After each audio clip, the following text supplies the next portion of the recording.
Hello friends, welcome है आप सभी का आपके अपने यूट्यूब चैनल में। सीडीपी की जो सीरीज स्टार्ट होनी थी आज से, ग्रोथ एंड डेवलपमेंट, उसका पहला चैप्टर है। इस पे बात करनी है। प्रिंटिंग प्रिंटिंग मिस्टेक के अलावा आपको बाकी कहीं पे कुछ भी ऐसा फॉल्ट देखने को नहीं मिलेगा जो एनसीईआरटी को छोड़ करके हो। प्रिंटिंग मिस्टेक हो सकती है कहीं पे, बट उसका भी विशेष ध्यान रखा गया है। सबसे पहले हम बात करते हैं वृद्धि और विकास के बारे में।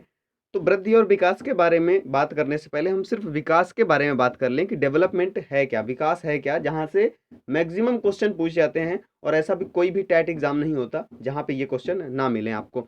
देखिए, development refers to systematic changes which leads an individual from dependency to autonomy through his और हर लाइफ। यहाँ पे एक बात कही गई है कि डेवलपमेंट क्या है, एक सिस्टमेटिक चेंज है जो किसी व्यक्ति को निर्भरता से स्वायत्तता की ओर ले जाता है, मतलब डिपेंडेंसी से ऑटोनॉमी की तरफ ले जाता है। तो एक लाइन में अगर हम सिर्फ बात करना चाहें कि ये क्या है डेवलपमेंट, तो वो है डिपेंडेंसी टू ऑटोनॉमी जाना। आगे बढ़ते हैं और देखिए, यहाँ पे ये कब से कब तक चलता है ये पूछ दिया जाए तो विकास जो होता है वो गर्भावस्था से मृत्यु तक चलता है। मतलब हम कह सकते हैं कि बूम टू टूम चलता है। निर्भरता से स्वायत्तता की ओर हमने बात कर ली। अब एक महत्वपूर्ण चीज जो है यहाँ पे देख लीजिए, विकास क्रम में एक प्रगतिशील परिवर्तन है। मतलब कैसा है, प्रोग्रेसिव चेंज है और अनुत्क्रमणीय है, इरिवर्सिबल है। मतलब अगर आप शैशवावस्था से डेवलप होते हुए बाल्यावस्था तक पहुंच जाते हैं तो पुनः शैशवावस्था में, मतलब इन्फेंसी में आना मुश्किल होगा। ठीक है, मुश्किल होगा क्या, असंभव है। आगे बढ़ते हैं। ये देखिए, यहाँ पे कुछ टाइप ऑफ डेवलपमेंट की बात की गई है, टाइप्स ऑफ डेवलपमेंट। पहला है संज्ञानात्मक विकास, जिसे हम कॉग्निटिव डेवलपमेंट या इंटेलेक्चुअल डेवलपमेंट भी बोल देते हैं, यानी बौद्धिक विकास, जो हमारे स्पेशली मेंटल स्किल से जुड़ा हुआ है, हमारी थॉट प्रोसेस से जुड़ा हुआ है, हमारे ब्रेन से जुड़ा हुआ है, संज्ञानात्मक विकास। दूसरा है शारीरिक विकास, मतलब फिजिकल डेवलपमेंट, हमारे हाथ पैर मसल्स इन सब का विकास कैसे होता है, वो शारीरिक विकास के अंतर्गत आएगा। तीसरा है सामाजिक विकास, समाज में रह करके हम अपने समाज की रीतियों को, नीतियों को, नियमों को कैसे मतलब इंटरनलाइज करते हैं, वो हमारा सामाजिक विकास से जुड़ा होगा। नैतिक विकास सामाजिक विकास से ही जुड़ा हुआ है। सांवेगिक विकास की बात करें, इमोशनली हम कितने फिट हैं अपने आप को, और कब कैसा इमोशन हमें प्रकट करना है, इस इन सब का नॉलेज होना सांवेगिक विकास कहलाता है। इसके बारे में भी डिस्कस करेंगे, बट जब ये चैप्टर आएगा तब। यहाँ पे भाषा विकास है। भाषा विकास संज्ञानात्मक विकास का पार्ट है, मतलब संज्ञानात्मक विकास का पार्ट है, कॉग्निटिव डेवलपमेंट का पार्ट है, लैंग्वेज डेवलपमेंट। तो ये 6 प्रकार हैं। लेकिन अगर आपसे एग्जाम में मुख्य रूप से पूछ दिया जाए, कभी ये क्वेश्चन पूछ दिया जाता है कि डेवलपमेंट के मुख्य 4 प्रकार कौन-कौन से हैं, तो पहला हो गया social development, emotional development, intellectual या कॉग्निटिव डेवलपमेंट, फिर फिजिकल डेवलपमेंट। देखिए, मुख्य 4 प्रकार कौन-कौन से हैं देख लीजिए, सामाजिक विकास, सांवेगिक विकास, बौद्धिक विकास और शारीरिक विकास। और यहाँ पे एक चीज कही गई, सभी पक्षों का एक दूसरे पर प्रभाव पड़ता है। मतलब किसी एक में आप फिट नहीं है या किसी एक की वजह से आप अपने आप को स्वस्थ महसूस नहीं कर रहे हैं, तो दूसरे पर भी उसका प्रभाव पड़ेगा। जैसे इमोशनली आप फिट नहीं हैं, इमोशनली आप फिट नहीं हैं तो फिजिकली भी आप अपने आप को फिट नहीं करेंगे, या फिजिकली फिट नहीं है तो इमोशनली भी आप अपने आप को फिट महसूस नहीं करेंगे। ये बात कही गई यहाँ पे। लेकिन एक चीज और समझ लेना जरूरी है कि मैंने कहा था सोशल डेवलपमेंट में मॉरल डेवलपमेंट भी आ जाएगा, और आपके इंटेलेक्चुअल डेवलपमेंट या कॉग्निटिव डेवलपमेंट में लैंग्वेज डेवलपमेंट शामिल है। तो ये चीज़ आप याद रखिएगा। बढ़ते हैं यहाँ पे। फिजिकल डेवलपमेंट की अगर बात की गई है तो फिजिकल डेवलपमेंट में 2 चीज़ें आती हैं, एक तो होता है ग्रॉस मोटर स्किल और दूसरा होता है फाइन मोटर स्किल। मतलब स्थूल गति का कौशल और दूसरा है सूक्ष्म गति कौशल। तो यहाँ पे हमें बात करना है ग्रॉस मोटर स्किल। ग्रॉस का मतलब होता है संपूर्ण, बड़ा। ठीक है, तो स्थूल गति के कौशल में क्या होता है, शरीर की बड़ी मांसपेशियां काम करती हैं, लाइक रनिंग, प्लेइंग, जंपिंग। अगर आप कुछ ऐसा काम करते हैं तो आपके शरीर की बड़ी मसल्स काम करती हैं। जैसे यहाँ पे दिखाया गया है, बच्चा दौड़ रहा है या पैदल चलने की कोशिश कर रहा है। यहाँ पे देखिए, ये बच्चे पैदल चल रहे हैं, मतलब इनमें इनके शरीर की बड़ी मसल्स का काम हो रहा है। ठीक है, तो ये आप समझ गए होंगे कि ग्रॉस मोटर स्किल क्या कहलाता है। अब बात करते हैं फाइन मोटर स्किल की। फाइन मोटर स्किल में आप जैसे चित्र से ही देख सकते हैं कि मतलब शरीर की छोटी मसल्स यानी छोटी मांसपेशियों का कोऑर्डिनेशन होता है, मतलब वो मिलकर के काम करती हैं। जैसे राइटिंग करते हैं, आप लिखते हैं, जैसे बच्चा लिख रहा है तो इसकी छोटी छोटी फिंगर्स जो हैं वो सब इकट्ठा होकर पेन पकड़ने का काम करती हैं। ड्राइंग मतलब चित्र बनाने का सेम प्रोसीजर होगा। इसी तरह से अगर कोई बुनाई का काम कर रहे हैं या धागे में आप मोती डाल रहे हैं, तो ये अलग चीज़ें होती हैं और ये सब सूक्ष्म गति कौशल के उदाहरण होते हैं। आगे बढ़ते हैं यहाँ पे। अब देखिए सबसे बड़ी चीज़ आती है कि ग्रोथ और डेवलपमेंट में क्या अंतर है। What is the difference between growth and development, समझ लेते हैं बेहतर तरीके से। इसे थोड़ा सा जूम कर लेते हैं और देखिए ग्रोथ में क्या होता है यानी वृद्धि, और ये विकास। वृद्धि में क्या होता है, केवल मात्रात्मक परिवर्तन, मतलब क्वांटिटेटिव चेंजेस होते हैं जिसे माप सकते हैं, ग्रोथ को आप माप सकते हैं। बट डेवलपमेंट में क्या होता है, मात्रात्मक और गुणात्मक, मतलब क्वालिटेटिव एंड क्वांटिटेटिव दोनों तरह के चेंजेस शामिल होते हैं। और इसे आप अगर ग्रोथ की बात करें, चूंकि ग्रोथ डेवलपमेंट में शामिल होता है, तो आप माप भी सकते हैं लेकिन पूरी तरह से माप भी नहीं सकते हैं, दोनों चीज़ें शामिल होती हैं। बात करें ग्रोथ की तो इसमें केवल संरचनात्मक परिवर्तन शामिल हैं, जैसे आपके हाथ पैर का बढ़ना, ये सारी चीज़ें मतलब स्ट्रक्चरल चेंजेस हैं। और डेवलपमेंट में अगर बात करें तो संरचनात्मक और कार्यात्मक दोनों तरह के परिवर्तन, यानी स्ट्रक्चरल एंड फंक्शनल दोनों तरह के चेंजेस शामिल हैं। ग्रोथ कब तक होता है, ग्रोथ केवल परिपक्वता तक होता है, ग्रोथ लाइफ टाइम नहीं होता है, ग्रोथ केवल परिपक्वता तक होता है। लेकिन डेवलपमेंट जो होता है वो लाइफ टाइम, मतलब गर्भावस्था से मृत्यु तक चलता है। अब बात करें अगर ग्रोथ की, तो ग्रोथ जो है वो डेवलपमेंट का एक पार्ट है। और डेवलपमेंट की अगर बात करें इस पैटर्न में, तो जो डेवलपमेंट है ग्रोथ को अपने अंदर समेटे हुए है। मतलब अगर हम बोल दें कि ये डेवलपमेंट है तो ग्रोथ इसके किसी कोने में घुसा हुआ होगा। ठीक है, तो ये चीज़ आपको समझ में आई। ग्रोथ को मेज़र किया जा सकता है बट डेवलपमेंट को यानी विकास को पूरी तरह से मेज़र नहीं किया जा सकता है। आगे बढ़ते हैं। अब यहाँ पे देख लेते हैं विकास एंड अधिगम का जो संबंध है, थोड़ी से समझने का प्रयास करेंगे। चीज़ें महत्वपूर्ण है, एग्जाम में घुमा फिरा के कहीं ना कहीं आपको पूछ देती हैं। और ये क्वेश्चन जब टकराते हैं तो बहुत बुरी तरह से टकराते हैं। नोट्स आप पहली बार में ना बनाएं, दोबारा जब वीडियो देखिएगा तो नोट्स बनाने का प्रयास कीजिएगा, चीज़ें समझ लीजिए। सीखना क्या है यानी लर्निंग क्या है। लर्निंग एक डेवलपमेंट है जो प्रयास और अभ्यास से आता है, मतलब आप प्रैक्टिस करते हैं तो वो चीज़ें कहीं ना कहीं सुदृढ़ होती जाती हैं। फिर विकास के लिए परिपक्वता और अधिगम की, मतलब मैचुरेशन एंड लर्निंग की जो इंटरेक्शन है, इन दोनों की अन्योन्य क्रिया या अंतःक्रिया होना महत्वपूर्ण है। जब तक परिपक्वता और अधिगम की अन्योन्य क्रिया नहीं होती है तो विकास नहीं हो सकता है। विकास में सभी पहलू शामिल हैं। विकास में अब सभी पहलू की हम बात करें, चाहे वो डेवलपमेंट का कोई टाइप हो या वातावरण और परिपक्वता मैचुरेशन की अन्योन्य क्रिया हो, वो सारी चीज़ें शामिल हैं किसमें, विकास में। इवन ग्रोथ भी शामिल है डेवलपमेंट में। अब देखिए बात करते हैं परिपक्वता। परिपक्वता विकास की सीमा तय करती है, मतलब डेवलपमेंट की लिमिट सेट करती है। आपसे पूछा जाता है कि डेवलपमेंट यानी विकास की सीमा कौन तय करता है, परिपक्वता या इन्वायरमेंट या वातावरण, या फिर इस तरह से आपसे कई ऑप्शन दे दिए जाते हैं, कंफ्यूजिंग होता है। बट आपको याद रखना है कि जो मैचुरेशन है वो विकास की लिमिट सेट करती है कि व्यक्ति कहाँ तक विकास कर सकता है।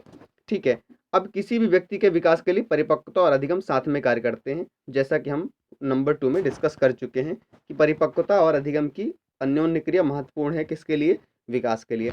अब देखिए यहाँ पे विकास की अवस्थाएं बात की गई है, जरूरी है और एग्जाम में एक दो क्वेश्चन आपके बनने ही बनने हैं इससे। विकास की 4 अवस्थाएं होती हैं मुख्य रूप से, अगर बाल विकास की बात करें, चाइल्ड डेवलपमेंट की बात करें। बट अगर यहाँ पे ह्यूमन डेवलपमेंट की बात करें तो ह्यूमन डेवलपमेंट में 5 अवस्थाएं आ जाती हैं। वैसे तो होती बहुत सारी हैं बट मुख्य रूप से जिनकी हमें बात करनी है। अब यहाँ पे स्टेजेस आप डेवलपमेंट में देखते हैं, सबसे पहली स्टेज जो है वो गर्भावस्था है, प्री नेटल स्टेज बोलते हैं इसे। इसका टाइम पीरियड क्या होता है, ये तो 40 वीक कहते हैं अपन। जैसे ऑप्शन आपको मिलते रहते हैं एग्जाम में, हर चीज़ को कवर किया गया है।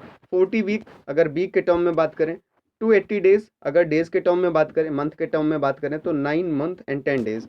तो ये चीज़ आपने याद रखनी है। बात करें अगर शैशवावस्था मतलब इन्फेंसी की, तो ये कब से कब तक चलती है, 0 to 2 ईयर, मतलब 0 से 2 वर्ष तक चलती है इन्फेंसी यानी शैशवावस्था। अब बात करें अगर बाल्यावस्था की, तो बाल्यावस्था को चाइल्डहुड बोलते हैं, 2 से 12 वर्ष तक यह अवस्था चलती है। और चाइल्डहुड को 2 भागों में बांटा गया, एक तो अर्ली चाइल्डहुड और दूसरा लेटर चाइल्डहुड। तो अर्ली चाइल्डहुड को का जो टाइम पीरियड है वो 2 से 6 वर्ष है, और लेटर चाइल्डहुड जो है वो 6 से 12 वर्ष है। तो ये चीज़ें भी आपने याद रखनी है। किशोरावस्था मतलब एडोलसेंस की बात करें, अभी इनकी विशेषताओं के बारे में भी चर्चा करेंगे कि इनसे किस तरह के क्वेश्चन बनते हैं। बट अभी एक मोटा अंदाज समझ के रखिए, पहले शुरुआत यानी बेसिक से करते हैं। ये किशोरावस्था की बात करें 13 से 19 वर्ष तक ये इसका टाइम पीरियड माना गया है, ड्यूरेशन माना गया है। बट अकॉर्डिंग टू WHO मतलब वर्ल्ड हेल्थ ऑर्गेनाइजेशन ने क्या माना है कि ये जो किशोरावस्था एडोलसेंस की जो एज है वो 10 से 19 वर्ष है। तो ये चीज़ भी आपको याद रखनी है, महत्वपूर्ण है, और NCERT भी यही कहती है। मनुष्य में 23 जोड़ी गुणसूत्र पाए जाते हैं। यहाँ से कॉमन क्वेश्चन ऐसे पूछ दिए जाते हैं, तो जान लेना जरूरी है। मनुष्य में 23 जोड़ी गुणसूत्र पाए जाते हैं। अब 23 जोड़ी बोला गया मतलब 23 पेयर, और अगर संख्या बात करें, नंबर में बात करें, तो 46 पाए जाते हैं। ये चीज ध्यान रखिएगा। 22 पेयर मतलब 44 जो होते हैं वो ऑटोसोम्स होते हैं, और जो 23rd पेयर होता है आपका, 23rd पेयर मतलब 23वां जोड़ा जो होता है वो सेक्स क्रोमोसोम मतलब लिंग गुणसूत्र होता है। मेल में कौन कौन से क्रोमोसोम पाए जाते हैं? मेल में एक्स वाई पाए जाते हैं, और फीमेल में जो होता है एक्स एक्स पाए जाते हैं। जो लिंग निर्धारक होता है वो पिता का गुणसूत्र होता है, क्योंकि देखिए एक चीज समझ के रखिए, यहाँ पे फीमेल में एक्स एक्स पाए जाते हैं, और यहाँ पे एक्स और वाई पाए जाते हैं। यहाँ से तो एक्स ही निकल के आना है, जो गुणसूत्र आना है अगर कोई नया अंडाणु बन रहा है तो। और यहाँ से जो जाएगा, अगर एक्स जाता है तो लड़की, और वाई जाता है तो लड़का। तो इस तरह से जो लिंग निर्धारक गुणसूत्र होता है वो फादर का होता है। ये चीज भी एग्जाम में पूछ दी जाती है। जीनोटाइप और फिनोटाइप की बात कर लेते हैं। जीनोटाइप क्या होता है कि अपने समान बच्चे को जन्म देने की क्षमता जो होती है, मनुष्यों में अपने समान बच्चे को जन्म देने की क्षमता होती है, इसलिए वो जीनोटाइप होते हैं। अब जीनोटाइप है क्या एक्चुअल में समझ लीजिए कि मनुष्य का बच्चा मनुष्य होगा, कुत्ता बिल्ली गाय भैंस बकरी नहीं हो सकता है। इसी तरह से बिल्ली के बच्चे बिल्ली ही होंगे, वो गाय मनुष्य कुत्ता नहीं हो सकते हैं। तो ये चीज होती है जीनोटाइप। बात करें अगर फिनोटाइप की, तो फिनोटाइप क्या है? आनुवंशिकता मतलब हेरिडिटी, और जो आपका इन्वायरमेंट है, इन दोनों का इंटरेक्शन जब होता है उससे जो विभिन्नताएं उत्पन्न होती हैं, वो चीज कहलाता है फिनोटाइप। अब आगे बात करें अगर यहाँ पे आइडेंटिकल ट्विंस और फ्रेटर्नल ट्विंस, तो आइडेंटिकल ट्विंस की बात करें, समरूप जुड़वा, यहाँ से भी क्वेश्चन पूछ दिया जाता है, फिर समझ नहीं आता है कि हुआ क्या है। देखिए होता क्या है, जब फर्टिलाइजेशन के दौरान कोई एक अंडाणु बना, जैसे समझ लेते हैं फर्टिलाइजेशन के दौरान सिंगल सेल फर्टिलाइज होते हैं, ये चीज याद रखिएगा। और इसमें दो कंडीशन होती है, या तो जुड़वा उत्पन्न होंगे तो मेल मेल होंगे, या फिर फीमेल फीमेल। अब उसकी प्रोसेस देख लीजिए कि क्या चीज होती है। जैसे यहाँ पे पिता का एक्स गुणसूत्र आया, पिता का वाई गुणसूत्र आया, और यहाँ पे माता का एक्स गुणसूत्र आया, ये बना बॉय। लेकिन ये सिंगल सेल फर्टिलाइज है, किसी कारण बस ये कोशिका दो भागों में बट गई गर्भाशय में। तो ये होता क्या है, दो अलग अलग बच्चे बने, लेकिन होंगे तो वही, जो ये वाला होगा यानी मेल होगा तो ये भी मेल ही होगा। इसी तरह से आगे देखते हैं कि अगर फर्टिलाइजेशन के दौरान सिंगल सेल फर्टिलाइज हुई और बनी गर्ल, और आगे चल के किसी कारण बस दो भागों में बट गई, तो इससे दो बेबी गर्ल उत्पन्न हो जाएंगी। मतलब जो जुड़वा बच्चे होंगे या तो मेल मेल होंगे इस कंडीशन में, और इस कंडीशन में या तो फीमेल फीमेल होंगे, यानी गर्ल गर्ल होंगे। तो ये चीज़ समझ आ गई होगी। वीडियो को हो सकता है स्पीड ज़्यादा हो, थोड़ा सा पॉज करके मतलब दोबारा देख लीजिएगा, ठीक है। आगे बढ़ते हैं, फ्रेटर्नल ट्विंस की बात करते हैं, भ्रातृ जुड़वा की। डबल सेल फर्टिलाइज होते हैं। अब डबल सेल फर्टिलाइज होते हैं, जैसे मान लेते हैं ये माता का गर्भाशय, इसे समझने की कोशिश करते हैं। डबल सेल फर्टिलाइज होते हैं मतलब यहाँ पे पहला जो अंडाणु है और ये दूसरा अंडाणु है, दोनों में या तो मेल मेल हो सकते हैं। फिर वही अगर गर्भाशय इसे समझें तो या तो फीमेल फीमेल हो सकते हैं दोनों अंडाणु। तीसरी कंडीशन क्या हो सकती है, या तो एक मेल हो सकता है एक फीमेल हो सकता है। तो ये चीज़ें तीन कंडीशन होती हैं किसमें, जब फ्रेटर्नल ट्विंस या भ्रातृ जुड़वा की बात करें, तो या तो मेल मेल हो सकते हैं, या फिर फीमेल फीमेल, या मेल और फीमेल दोनों हो सकते हैं। बट अगर समरूप जुड़वा की बात करें, आइडेंटिकल ट्विंस की, तो या तो भाई भाई होंगे या तो बहन बहन होंगे, यानी मेल मेल या फीमेल फीमेल। तो ये चीज़ आपको याद रखनी है। गर्भावस्था की कुछ विशेषताएं देख लेते हैं। देखिए इसका जो टाइम पीरियड होता है इसको अपन डिस्कस कर चुके हैं कि 40 सप्ताह या 280 दिन या फिर 9 महीने 10 दिन के टर्म में बात करें तो। देखिए ये बात करी जाती है यहाँ पे, सबसे तेज अगर वृद्धि कही जाए आपसे और ऑप्शन में गर्भावस्था दिया हो, तो आपको गर्भावस्था ही टिक करना है। क्योंकि आप देख रहे हैं जैसा पिक्चर में कि 9 महीने के अंदर बच्चे का पूरा शेप रेडी हो जाता है। तो इतना फास्ट ग्रोथ हमारे लाइफ में कभी भी नहीं होता है। वो गर्भावस्था एक ऐसा टाइम पीरियड होता है जब सबसे फास्ट ग्रोथ होता है। बट ऑप्शन में अगर गर्भावस्था कहीं उड़ा दे तो फिर आप कहाँ लगाएंगे, देख लीजिए शैशवावस्था में। कितना क्यूट बेबी है यहाँ पे देखें, ठीक है। शैशवावस्था को हम इन्फेंसी बोलते हैं, 0 से 2 ईयर चलती है। जन्म के बाद सबसे तेज शारीरिक वृद्धि जो होती है, सबसे तेज फिजिकल डेवलपमेंट कहाँ पे होता है। क्वेश्चन घुमा के पूछ देगा आपसे, जन्म के बाद सबसे तेज वृद्धि होती है और ऑप्शन में गर्भावस्था भी दे देगा। तो कंफ्यूज बिल्कुल मत होइएगा, बहुत पेशेंस से जब भी एग्जाम अटेम्प्ट करें केयरफुली पढ़ें क्वेश्चन को, इसके बाद फिर आंसर दें। ज्ञानेंद्रियों के माध्यम से सीखना मतलब बच्चा सेंसेस के माध्यम से सीखता है। खिलौनों की आयु बोला जाता है किसे, शैशवावस्था को। तो ये क्वेश्चन याद रखिएगा कि ये खिलौनों की आयु खेलने की आयु, बड़ा कंफ्यूजन रहता है। तो टॉय एज बोला जाता है शैशवावस्था को, मतलब 0 से 2 साल का जो बच्चा होगा वही खेलेगा। बाकी जो जब इससे बड़ा हो जाएगा, अर्ली चाइल्डहुड में चला जाएगा, फिर वो खेलना शुरू कर देगा, मतलब प्ले एज में चला जाएगा। तो ये याद रखिएगा। कि टॉय एज जो होती है, खिलौनों की आयु, वो 0 से 2 वर्ष, और 0 से 2 वर्ष क्या चलती है, इन्फेंसी चलती है। आगे सेपरेशन एंजाइटी की बात की गई है, अलगाव की चिंता। सेपरेशन एंजाइटी, बच्चे को डर लगता है कि मम्मी छोड़ के चली जाएगी, या मम्मी वास्तव में जब छोड़ के चली जाती है कुछ देर के लिए, तो उसे सेपरेशन एंजाइटी होने लगती है, इससे बच्चा रोने लगता है। तो ये चीज़ भी आपने ध्यान रखनी है। ये बड़ा अच्छा क्वेश्चन इसके बारे में, या स्टेटमेंट कह दें, शैशवावस्था यानी इन्फेंसी के बारे में बोला गया है कि शिशुओं के समायोजन की अवस्था है ये, शिशुओं के समायोजन की अवस्था है आपकी इन्फेंसी। तो ये चीज़ आपको याद रखना है। आगे बढ़ते हैं। चाइल्डहुड का टाइम पीरियड है 2 से 12 वर्ष, लेकिन इसको 2 भागों में बाँट दिया गया पुनः। एक तो है अर्ली चाइल्डहुड, मतलब प्रारंभिक बाल्यावस्था, जो चलती है 2 से 6 वर्ष, और इसके बाद एक है लेटर चाइल्डहुड, जो चलता है 6 से 12 वर्ष। यहाँ पे कुछ बात करते हैं अर्ली चाइल्डहुड के बारे में। इसे बोला जाता है प्ले एज, मैंने बात की थी अभी। प्ले एज मतलब खेलने की आयु। प्री गेइंग एज मतलब गिरोह पूर्व अवस्था। इसके बाद और चीज़ें अगर देखें तो यहाँ पे फास्टेस्ट लैंग्वेज डेवलपमेंट, ये 2 से 6 वर्ष का बच्चा बोलना शुरू करता है, और जब उसके मुंह से शब्द निकलना शुरू करते हैं तो फिर वो बिल्कुल सोचता है जितना ज़्यादा बोल ले वो उसका ख़त्म ही नहीं होता।